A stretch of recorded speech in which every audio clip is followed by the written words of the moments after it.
بسم اللہ الرحمن الرحیم۔ عن ابی ہریرۃ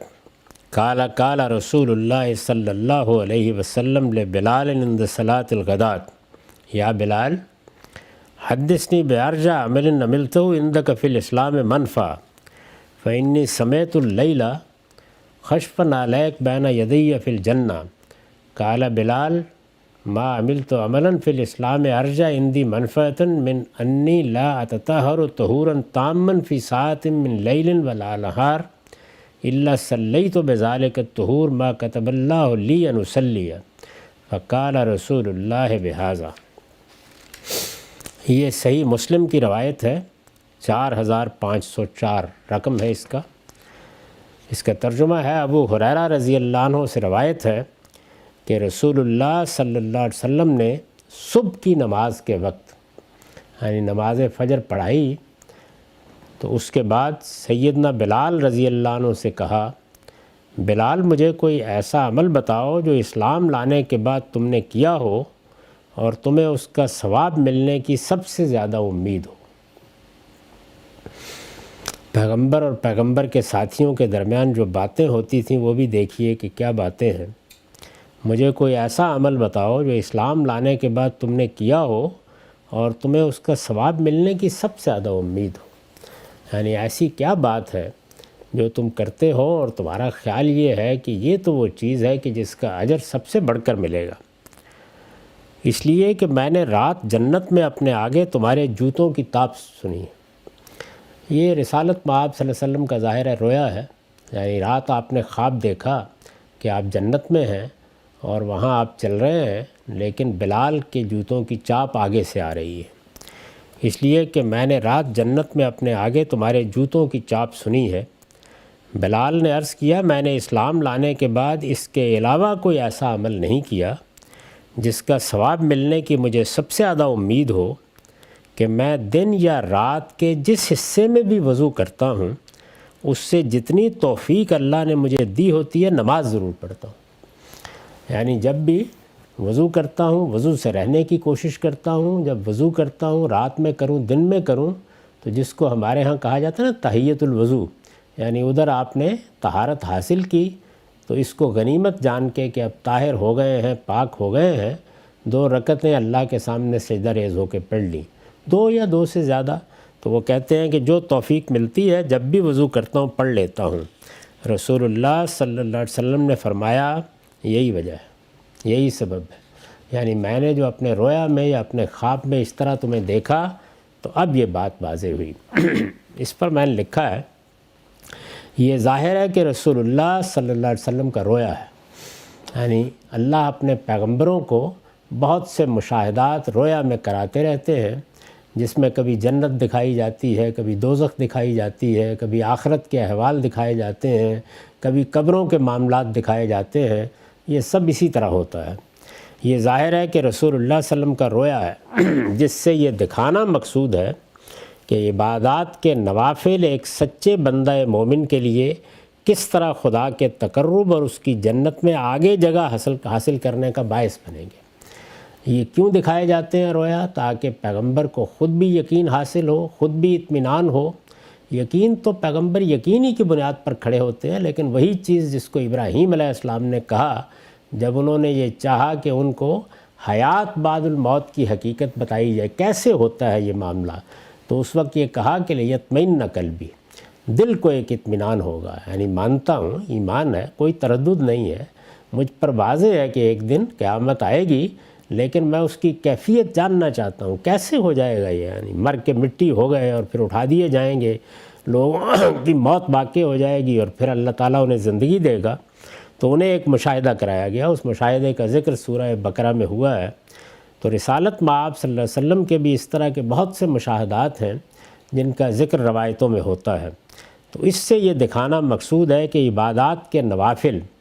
ایک سچے بندہ مومن کے لیے کس طرح خدا کے تقرب اور اس کی جنت میں آگے جگہ حاصل کرنے کا باعث بنیں گے۔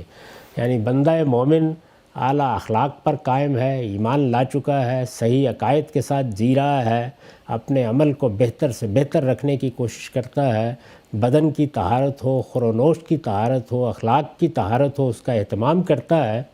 اس میں پھر ظاہرہ آگے درجات زیر بحث آتے ہیں، یعنی جنت میں بڑا درجہ، جنت میں بڑا مقام، جنت میں آگے کی جگہ، جنت میں اللہ کا قرب، یہ ساری جتنی چیزیں ہیں ان میں عبادات کے نوافل بہت کردار ادا کرتے ہیں۔ عبادات کے نوافل سے مراد یہ ہے کہ وہ چیزیں کہ جو اللہ نے لازم کر دی ہیں وہ تو مجھے بھی کرنی ہے، آپ کو بھی کرنی ہے، ہر ایک کو کرنی ہے، لیکن بندہ اپنی طرف سے خدا کی بارگاہ میں عبادت کا ہدیہ پیش کرے۔ ہمیں 5 نمازیں پڑھنی ہیں، وہ ہم پر فرض کی گئی ہیں۔ 1 ماہ کے روزے رکھنے ہیں رمضان میں، وہ ہم پر لازم کیے گئے ہیں۔ 1 مرتبہ حج کرنا ہے، لیکن یہی معاملات اگر نفل کے طور پر کیے جائیں، اپنی خوشی سے کیے جائیں، جس کو قرآن مجید کی تعبیر کے مطابق تطوع کہا جاتا ہے، اس طرح کیے جائیں تو یہ جنت میں اعلیٰ مراتب کا باعث بنتے ہیں، وہاں پر آدمی کو آگے لے جانے کا باعث بنتے ہیں۔ جنت میں داخل ہو جانا یہ ایک چیز ہے، پھر اس میں اپنے عمل کے لحاظ سے ایک جگہ پانا یہ دوسری چیز ہے، اور پھر اللہ تعالیٰ کے قرب کے مختلف مدارج طے کرنا یہ پھر اس سے آگے کی چیز ہے۔ تو یہاں بیان کیا ہے کہ یہ نوافل جنت میں آگے جگہ حاصل کرنے کا باعث بنتے ہیں۔ اس طرح کے رویا پیغمبروں کو اس لیے دکھائے جاتے ہیں کہ بعض چیزوں پر تنبیہ اور بعض کے غیر معمولی نتائج کی طرف توجہ دلانے کے لیے یہ نہایت مؤثر ہوتے ہیں۔ یعنی عام حالات میں کوئی کلیہ بیان کر دیا جائے، قاعدہ بیان کر دیا جائے، وہ بھی مؤثر ہوتا ہے، لیکن اس درجے مؤثر نہیں ہوتا جب نتیجے کو یوں ممثل کر کے دکھا دیا جائے۔ نتیجے کو دیکھ لینا، مشاہدے میں آ جانا، اس کی تاثیر بالکل الگ ہوتی ہے۔ تو یہاں دونوں پہلو میں نے بیان کر دیے ہیں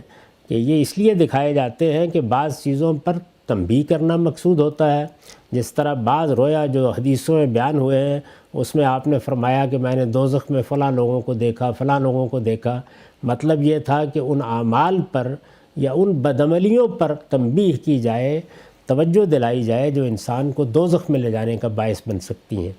اور یہاں یہ مقصود ہے کہ ان چیزوں کی طرف توجہ دلائی جائے جو جنت میں لے جانے یا جنت میں اعلیٰ مراتب اور مقامات پانے کا باعث بن سکتی ہیں۔ ان کا اثر رویا دیکھنے والوں پر بھی ہوتا ہے، اور جن کے سامنے یہ بیان کیے جاتے ہیں وہ بھی ان سے لازماً متاثر ہوتے، اور جس چیز کی طرف توجہ دلانا مقصود ہوتا ہے اپنے پورے وجود کے ساتھ اس کی طرف متوجہ ہو جاتے ہیں۔ یعنی رسالت مآب صلی اللہ علیہ وسلم کے سامنے بھی یہ حقیقت آتی ہے تو پیغمبر نے لوگوں کو تنبیہ کرنی ہے، انذار کرنا ہے، بشارتیں دینی ہیں، تو اس میں بھی ایک تاثیر پیدا ہوتی ہے۔ ایک چیز اللہ کی طرف سے بتا دی گئی اور ایک چیز دکھا دی گئی، ظاہر ہے دونوں کے اثرات بالکل الگ ہوتے ہیں، اور جب اس بندے کو یہ بتایا جاتا ہے اور اس کے حوالے سے دوسرے اس کو سنتے ہیں، یہاں ظاہر ہے کہ جو بات بیان کی گئی ہے وہ تو سیدنا بلال سے بیان کی گئی ہے، لیکن اس کو روایت کون کر رہے ہیں؟ ابو ہریرہ رضی اللہ عنہ بیان کر رہے ہیں۔ تو اس کا مطلب یہ ہے کہ یہ واقعات جب بیان ہوئے تو کچھ دوسرے لوگوں نے بھی سنے، اور اس طریقے سے وہ اس وقت بھی لوگوں کے لیے مؤثر ہوئے۔ آج جب ہم ان کو پڑھتے ہیں تو ہمارے سامنے بھی حقیقت گویا بالکل ممثل ہو کے آ جاتی ہے، ایک تصویر بن جاتی ہے اس کی، اور یہ چیز ترغیب کا ذریعہ، ترغیب کا باعث بنتی ہے کہ بندہ پوری کوشش کرے کہ وہ اپنے رب کو جس حد تک خوش کر سکتا ہے کرے، اس کی خوشنودی حاصل کرنے کی جد و جہد کرے، اور اس کے لیے نوافل، تطوع یہ بڑی اہم چیز ہے۔ یہ نوافل اور تطوع عبادات میں بھی ہوں گے، اللہ کی راہ میں انفاق میں بھی ہوں گے، اعلیٰ اخلاقی اقدار کو اپنانے میں بھی ہوں گے، یعنی کچھ چیزیں لازم ہیں۔